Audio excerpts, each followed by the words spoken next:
What gives you hope for the future? That the future is not set in stone, and we don't have the future or the past. We just have the present moment. And if we focus on the present, there is hope for the future.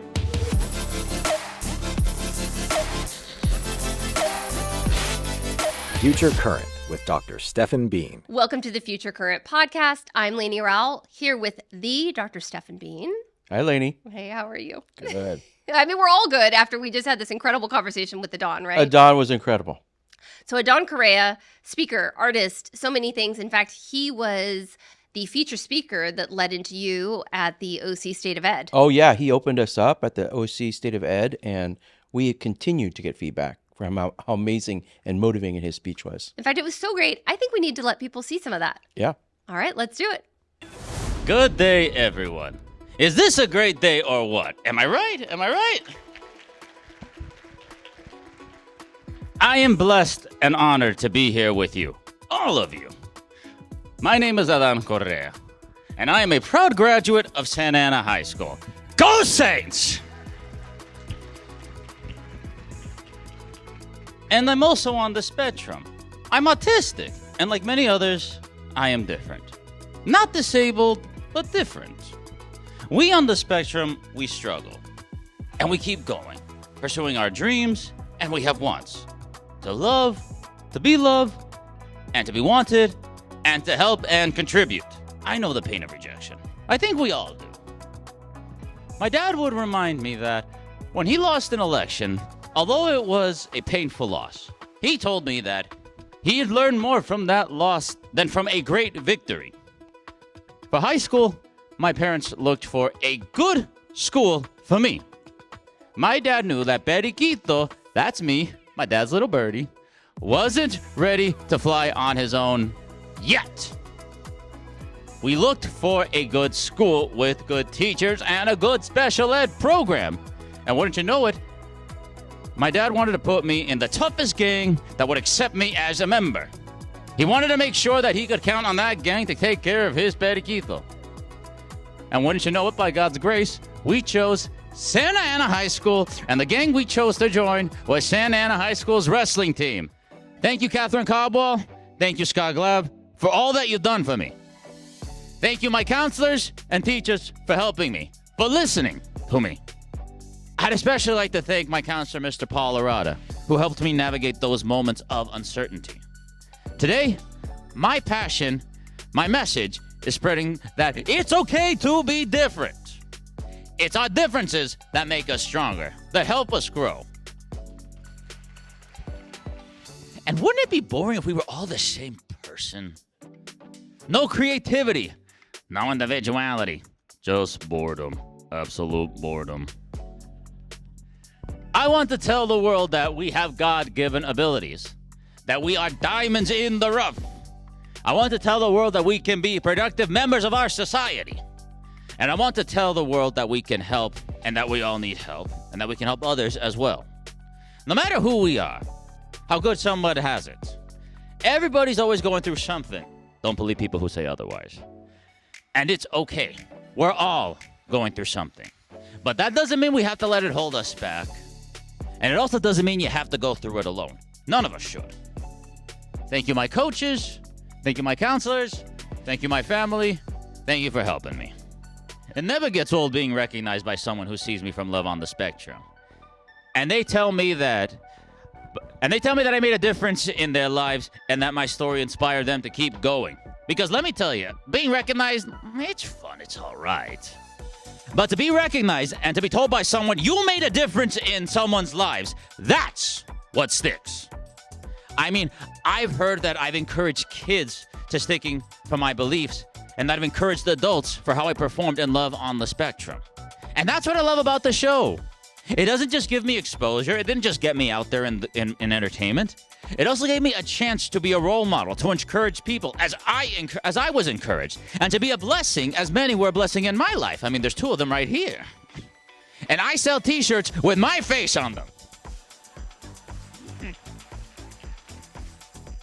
And people pay money for them. People pay money for my face on a t-shirt. Yeah. Educators, I know you don't hear it enough, Yes, you made a difference in my life. Yes, you're making a difference, a big difference in the lives of many students. And I encourage you to keep making that difference, to go above and beyond like Coach Glab and my choir teacher, Miss Catherine Cobwall, even when they don't tell you you made a difference in their lives. Because I can assure you, deep down by looks on their faces, you know they appreciate you. Adán, thank you so much for being here. My pleasure, Lainey. This is going to be a fun conversation, isn't it, Dr. Oh, absolutely. I absolutely love Adán. Yeah. And I appreciate that. Thank you. Thank you. so, Adán, for those who unfortunately did not know you before this moment, would you please tell them a little bit about you and what you do?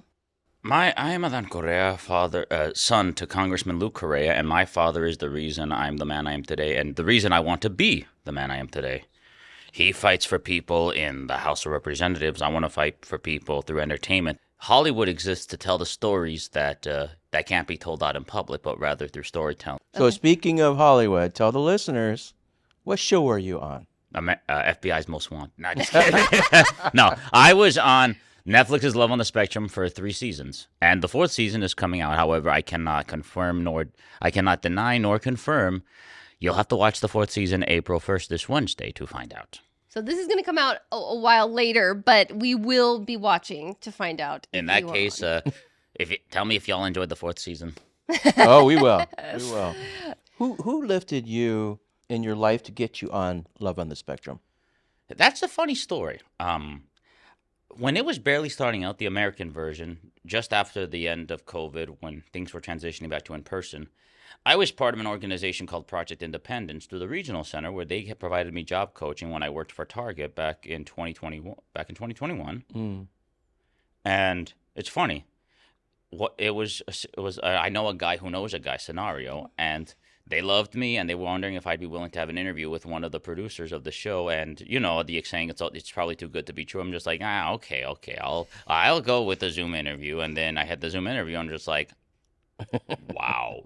It was by chance, it was by God's will that I got on Love on the Spectrum, because this was before they were taking auditions. They had just finished filming the Australian version. They finished the director Kian. He finished the Australian version of Love on the Spectrum, and then Netflix offered to give him the opportunity to do an American version in the States, and they shot me out. And by that time, they were finishing up the 1st season. I only got on through a speed dating event episode, because Danny Bowman, my ex, and I'm glad she's doing better in life now. Yeah. She got a new boyfriend, and her success keeps growing. And despite us having a falling out, we respect one another greatly and are professional. Mm. Adán is so inspirational. Like, first of all, he's leading with forgiveness. He's happy for other people. I know. I mean, we've collaborated on a few projects despite having broken up, but as long as we get the project done, that's what matters. But more than anything, we forgave each other. Did you ever have an interest on being on TV or the movies before Love on the Spectrum? Oh, no, like Corey Burton. Corey Burton's one of my favorite voice actors, actually, but he said in an interview he'll only do the stuff behind the mic, behind the camera. He'll always do the stuff behind the mic, behind the booth. He won't do it in front of the camera, and I respect that. And I that's all I saw myself doing with voice acting. And we want to go through your story because it really deserves a wide audience. Yeah. And one of the things that I want to just point out is, yes, you are a very proud son. And yes, you do a lot of things in entertainment. But you are also an advocate for the neurodivergent community. 100%. And a lot of progress has been made, but like the LGBTQ community, fighting for more women's rights, like breaking the pay gap, etc., there's still more that needs to be done. And everybody who says, oh, that's already been accomplished, no. Absolutely not. There is more to be done. And having that arrogant mindset only permits evil and injustices to continue to thrive in our society. What would you want to see done to make awareness increase? The good news is April, Autism Awareness Month, April, is coming up. Yeah. But also more opportunities, like, for example, Autism in Entertainment. They're an organization that helps bridge the gap between the entertainment industry and the neurodiverse community. They offer services like voice acting, video games, graphics design, entertainment, animation, etc., for people on the spectrum who would normally struggle in regular institutions, they offer services and can lead you to other organizations who have accommodations for the neurodiverse community, for these individuals who seek to pursue these opportunities. Don was telling me before we got on that one of his favorite cartoons was Rocky and Bullwinkle, right? Yeah. Is that where you feel like you get a lot of your humor? Actually, I get a lot of my humor from both Rocky and Bullwinkle, the And- Three Stooges, I was gonna say Three Stooges. but also I've done my research into the Looney Tunes, and the reason they were so successful in comedy is because the characters never broke their act. For example, Bugs Bunny, he was so successful because he never broke character. He doesn't pick fights. He finishes them. Daffy Duck, he always picks fights. That's why it always works for him. You get what I'm saying? Yeah. Felt more timed. It felt natural. It felt more flowing, if you will. But I fear today, everything's always based on money and ratings, but I feel like it's all so rushed. And it's like, because people's attention is like for 10 minutes at least, they feel the pressure of rushing comedy. And Yeah. the quote, cartoons are better back in my day. Tragically, that's true. Yeah. Yeah. So am I hearing that maybe not voice acting?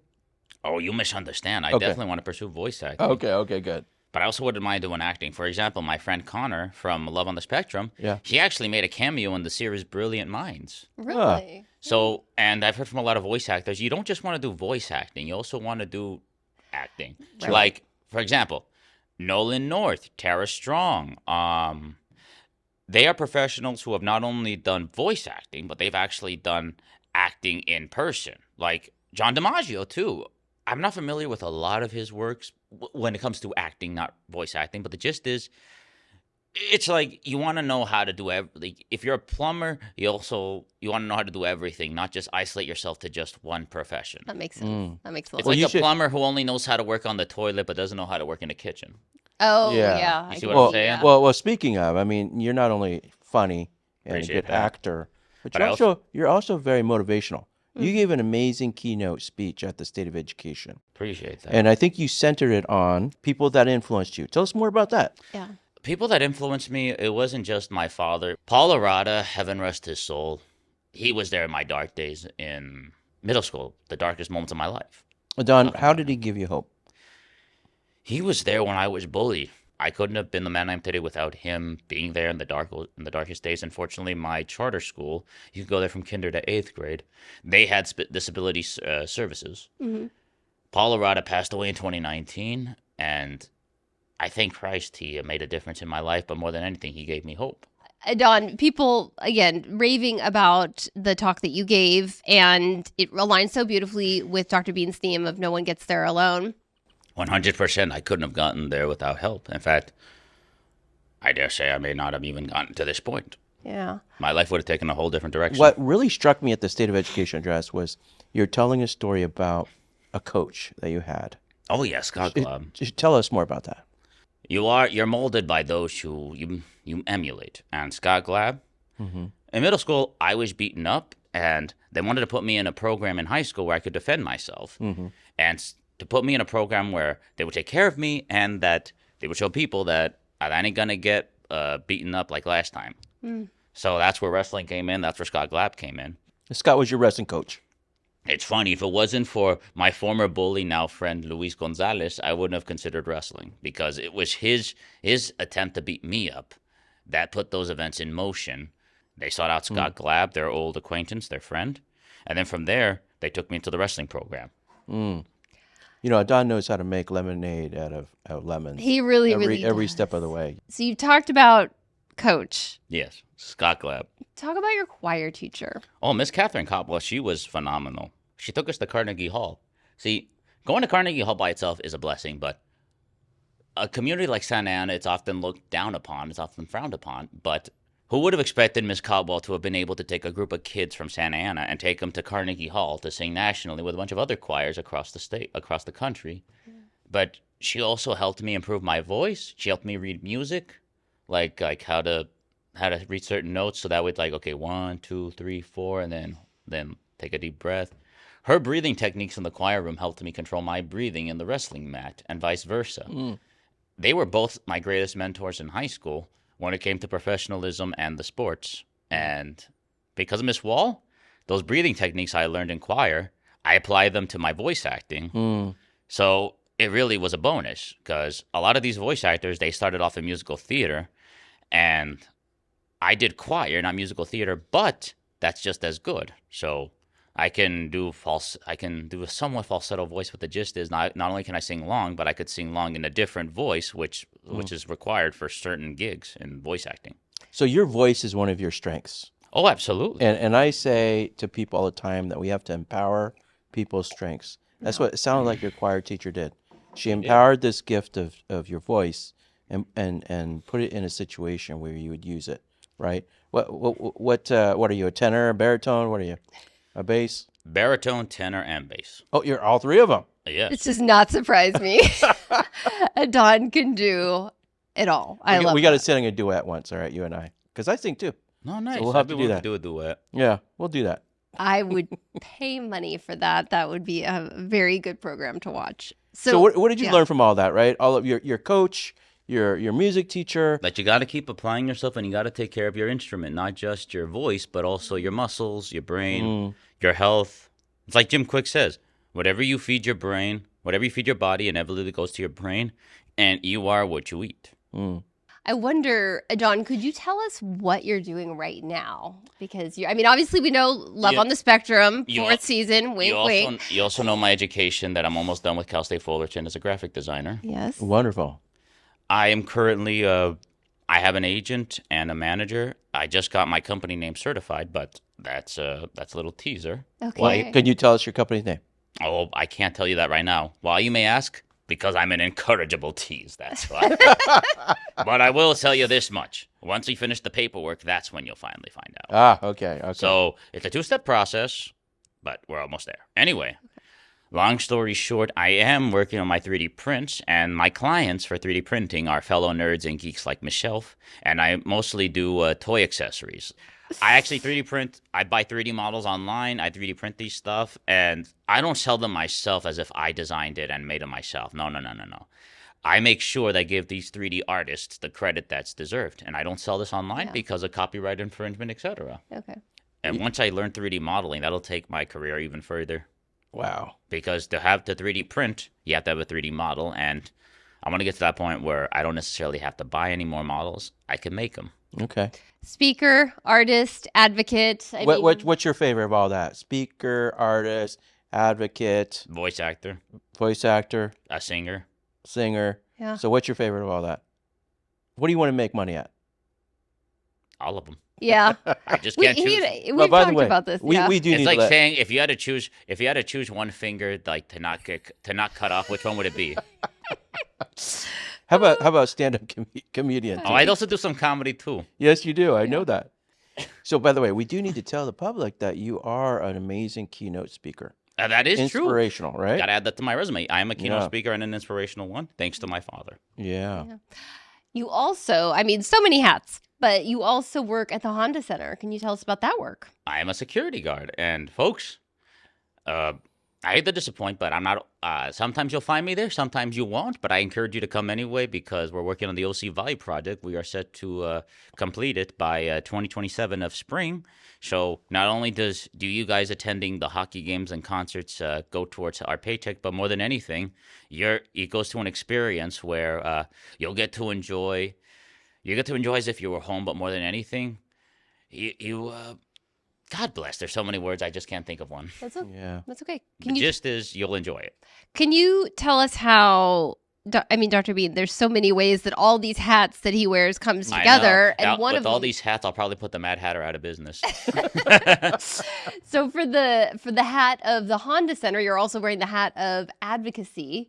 And can you tell us a little bit about the sensory pods that you're? I actually did a commercial for them. When the second season premiered, my bosses found out through the fans, because fans would cause a huge commotion when they would recognize me, and my supervisor at the time would be like, "What's going on over here?" It's like, "What? Like who's starting what now?" And they were like, "That's Adán." I'm just like, "Yes." It's like, "Wait a minute, you were on a TV show? Yeah. You were on Netflix? Yeah." And they're like, "Why didn't you say anything?" Because the job comes first, Chief. Oh. But what's a sensory pod?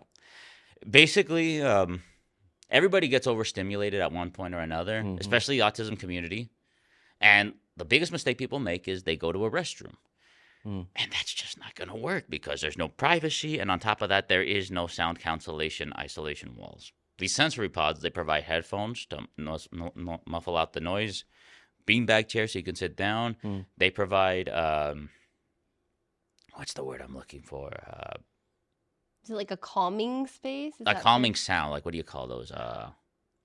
The gist is they even have those therapeutic wooden toys that they used to put back in the hospitals, people. Nobody wants an iPad right there. So like sensory Exactly, toys? sensory toys. Sensory toys, yeah. Fascinating. Okay, so where would you find these? HMR sounds, yes. ASMR? ASMR, yes, yeah, yes. yeah. You know what? I'm so glad we said it. Is that right? ASMR. That is Because I right. could just That's imagine people screaming to their whatever device they're listening or watching this on, saying ASMR. ASMR. By the way, using your phone in an ASMR pod, like a sensory pod, that defeats the purpose. Okay, so it's already designed for optimization. But where of would that. you find these sensory pods?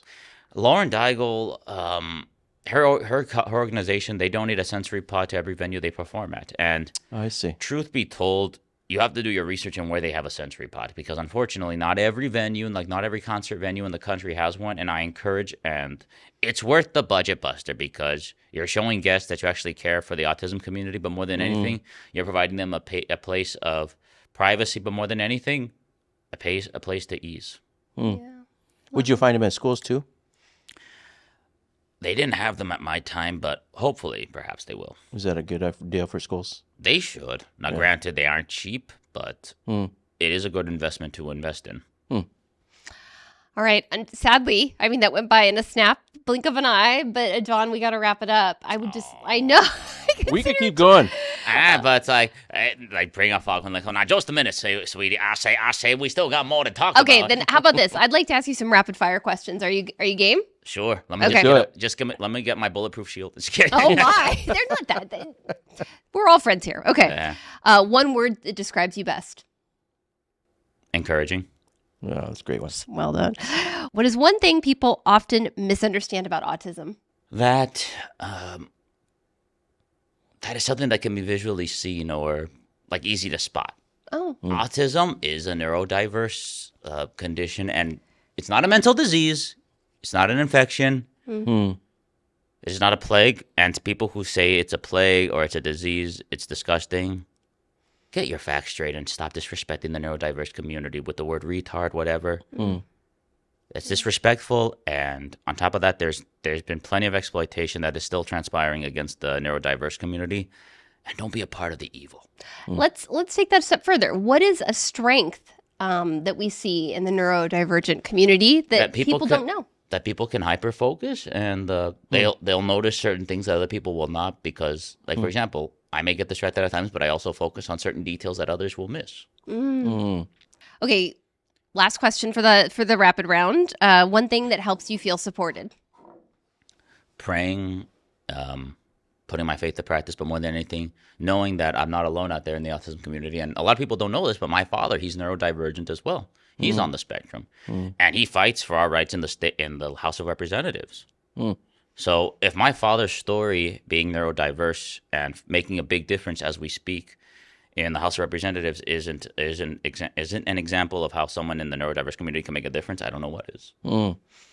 Dr. Bean, you were brilliant to bring Adán on for the OC State of Ed. What is something that you are just so happy people can learn from him? Oh my goodness. Adán is just a real person, right? He's just like, he has heart for people. Thank you. He has great humor. He knows how to make people laugh, but he knows how to inspire people. And we need more people like Adán in our communities and in our school districts and in Orange County. So, Adán, you give me hope for the Appreciate future of that. Orange County. Thank you. Yeah. What gives you hope for the future? That the future is not set in stone, and we don't have the future or the past. We just have the present moment. And if we focus on the present, there is hope for the future and making a difference. That's pretty deep there. I think that's I the know. deepest answer we have received from any guest. It really is. Okay, Adán, if people want to reach out to you to get you to speak at their event, to connect with you about your art, like what is the best way for people to reach out to you? Like, would you like them to connect on social media? Or Connect with me on social media, on my Instagram. My link tree is there. And my email is My email is actually reach out to me on social media on Instagram, TikTok, and if you go to my Instagram account, you'll find my link tree, and then from there, What do they just look up? Adán Correa, or What's your handle? My handle is Mr. Correa Adán, all lowercase. Mr. Correa. And if Adán. anybody still struggles, my email is adoncorrea15@gmail.com, all lowercase. I'll put that in the show notes. And I just want to say, Adán, you've got a website coming. I do. It's in the works. So if anybody's looking for me, unfortunately, adoncorrea.com is not yet operational, but it's soon. I think it might be by the time this comes out. It might I be. hope so. Yeah. Putting up a website is not easy, even with AI and website templates. Yeah. Especially when you put up merchandise. I have T-shirts I'm selling, but the gist That was- is, Do you have your T-shirt with you? I wish. Oh, Don. I can't bust it open like I did during the speech. That was a great moment. By the way, people are still asking, where do we get those t-shirts? Oh, yeah. So, yeah. We got to get those T-shirts out. Adán, we want to give you the last word. Of course. What do you want to say to the audience? Take your greatest weakness and improve upon it so it can become your strength. And some of those weaknesses exist to keep us going, to remind us that there's more work to be done, and that's okay. You shouldn't be ashamed of that. You should find that encouraging. Because let's face it, without our weaknesses, we would fall into complacency. I love it. Thank you, Adán, for joining us today, man. Thank Thanks, you. Adán. Really appreciate having you. Okay. Thank you for listening to Future Current, a podcast from the Orange County Department of Education. If you enjoyed this conversation, please follow, rate, and review Future Current on your favorite podcast platform. The opinions expressed by guests on this podcast are their own and do not necessarily reflect the views or positions of the Orange County Department of Education, its leadership, or staff. To learn more about the programs and people shaping the future of Orange County, visit ocde.us.